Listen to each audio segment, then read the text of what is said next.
Hello students, welcome to the third part of this chapter, right? So अभी तक हमने पढ़ा था स्ट्रक्चर ऑफ एंथर, ठीक है। और इस वीडियो में हम डिस्कस करने वाले हैं टैपेटम के बारे में कि इसके फंक्शंस क्या क्या होते हैं, क्या रोल प्ले करता है ये, ठीक है, in development of microspores, right. So before we discussing the functions of tapetum, we have to discuss some important feature of the tapetum cells. So the number one is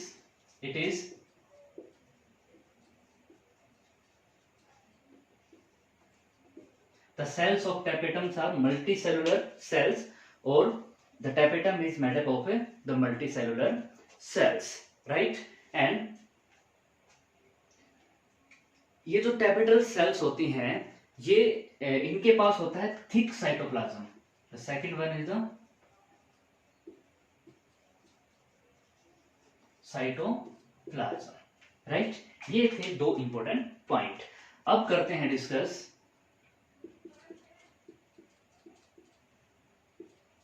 functions of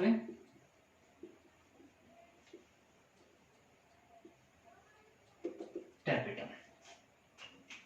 अब tapetum क्या क्या role जो हो play करती है, ठीक है, microspores के बनने में। क्योंकि माइक्रोस्पोर क्या होते हैं, मेल गैमेट्स होते हैं। अब मेल गैमेट्स पहले बनेंगे इनसाइड द माइक्रोस्पोरेंजियम, राइट। अब ये जो सेल्स होती हैं ये क्या रोल प्ले करती हैं, ये जो सेल्स हैं they are closely packed inside the microsporangium. अब इनको अपन बोलेंगे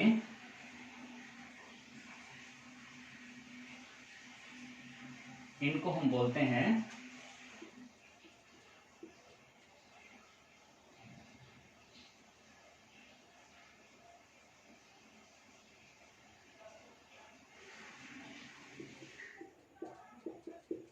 आर्केस्पोरियल सेल्स।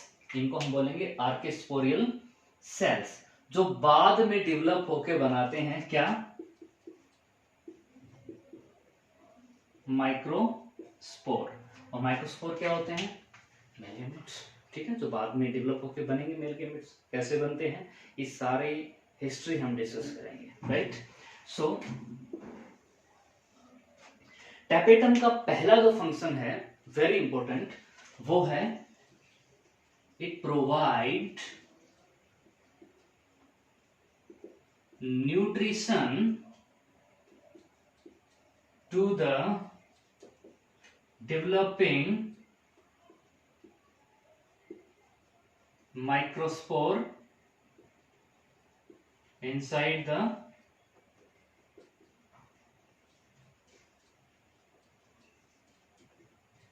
माइक्रोस्पोरेंजियम। कि माइक्रोस्पोरेंजियम के अंदर जो माइक्रोस्पोर बन रहे हैं उनको क्या देंगे, ये न्यूट्रिशन देते हैं, ठीक है। पहला फंक्शन हो गया। अब दूसरा जो फंक्शन है इसका वो होता है बेटा कि ये एंजाइम सीक्रेट करते हैं।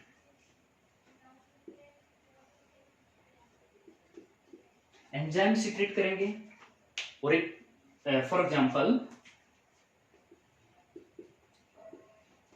कैलेज एंजाइम को ये सीक्रेट करेंगे, ठीक है। और पहले हमने डिस्कस किया था कि जो एंडोथीसियम सेल्स होती हैं, जो एंडोथीसियम सेल्स होती हैं ये क्या करती हैं, कैलोज बनाती हैं, ठीक है।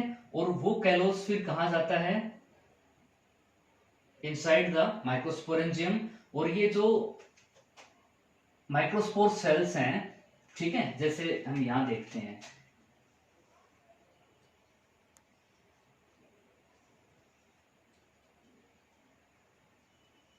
ये है बेटा 4 माइक्रोस्पोर, ठीक है। क्या है ये 4 माइक्रोस्पोर। अब ये 4 माइक्रोस्पोर जो है वो किसके द्वारा पैक्ड है, जो ग्रीन कलर है मान लीजिए ये है ये सब्सटेंस जिसको हम कैलोज बोलते हैं, ठीक है। ये जो सब्सटेंस है वो क्या है, कैलोज। अब ये फ्री नहीं है, ठीक है, फ्री नहीं है तो ये फिर आगे जो है रोल कैसे प्ले करेंगे इनटू द पोलिनेशन, ठीक है। तो ये जो है माइक्रोस्पोर, जो इनसाइड द माइक्रोस्पोरेंजियम होते हैं, ये क्या होते हैं, पैक्ड होते हैं, ठीक है, और क्लोजली पैक्ड होते हैं with the help of a substance callose. अब टेपेटम क्या करेगा, टेपेटम यहां होता है और यहां ये माइक्रोस्पोर्स हैं ऐसे क्लोजली, इनको टेट्राड बोलते हैं भाई, इनको बोलते हैं microspore tetrad. These are known as microspore tetrad, चार है इसलिए टेट्राड बोलते हैं। अब ये जो कैलेज एंजाइम है जो कि सीक्रेट करता है टेपेटम, वो क्या करेगा, इनको फ्री कर देगा, ठीक है। यानी कि जब कैलेज एंजाइम इनके ऊपर काम करता है तो क्या होगा, ये चारों क्या हो जाएंगे, फ्री हो जाएंगे और आगे ये अपना जो स्पेसिफिक रोल होता है वो प्ले कर सकते हैं इन पोलिनेशन और इन रिप्रोडक्शन, राइट। तो ये एंजाइम कैलेज को सीक्रेट करती हैं टेपेटल सेल्स, जो माइक्रोस्पोर टेट्राड को फ्री करते हैं, इनको सेपरेट करवाने में हेल्प करते हैं, right. And another function is now these tapetal cells also release Ubiquisk cell, right? The Ubiquisk body और Ubiquisk cells इनको बोल देते हैं, no problem. Ubiquisk body, UBISCH, Ubiquisk body, tapetum cells are released, Ubiquisk body, and Ubiquisk body secrete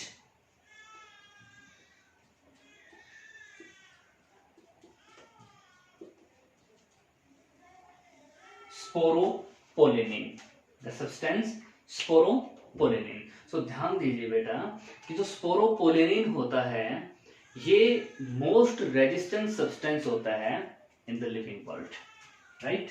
so this one is the most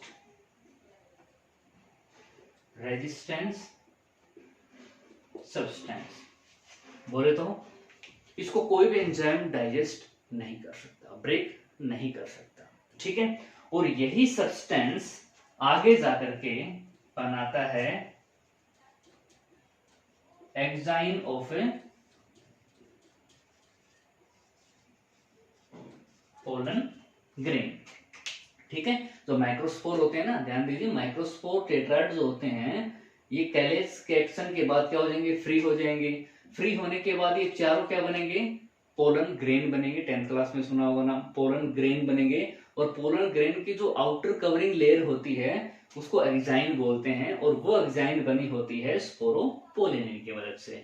मतलब कि ये जो pollen grain होती है वो किसी भी कंडीशन में सर्वाइव कर सकती हैं। मतलब इनकी चारों ओर की जो लेयर होती है वो कोई डाइजेस्ट ही नहीं कर सकता, उनको कोई ब्रेक ही नहीं कर सकता। So that's why it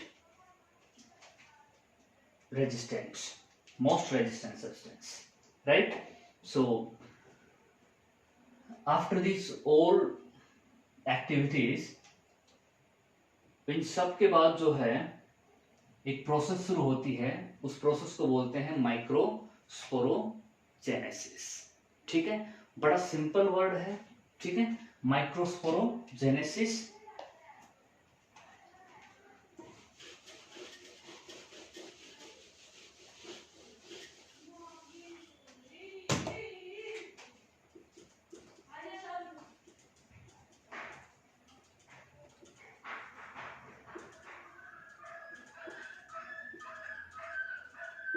microsporogenesis जो प्रोसेस है वो कहाँ होती है, इनसाइड द माइक्रोस्पोरेंजियम। ये चार जो माइक्रोस्पोरेंजियम है यहाँ होती है। हम बहुत बेसिक पढ़ चुके हैं कि जो माइक्रोस्पोर बनते हैं भाई यहाँ पे, यानी कि सिंपल सा बोल सकते हैं फॉर्मेशन ऑफ ए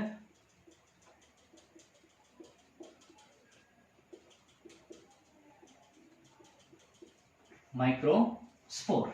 माइक्रोस्पोर के बनने की जो विधि है इसको हम क्या बोलते हैं, प्रोसेस को क्या बोलते हैं, माइक्रोस्पोरोजेनेसिस। ठीक है, वो माइक्रोस्पोर बनते हैं and then pollen grains are form. ठीक है, तो इस प्रक्रिया को हम पढ़ेंगे into the next video. Okay, so इनको राइट कीजिए और इनको एनसीईआरटी में से पढ़िए, इन सभी टर्म्स को समझ में आ जाएगा, और जो नहीं आता है वो आप मैसेज में क्वेरीज आप भेज सकते हैं।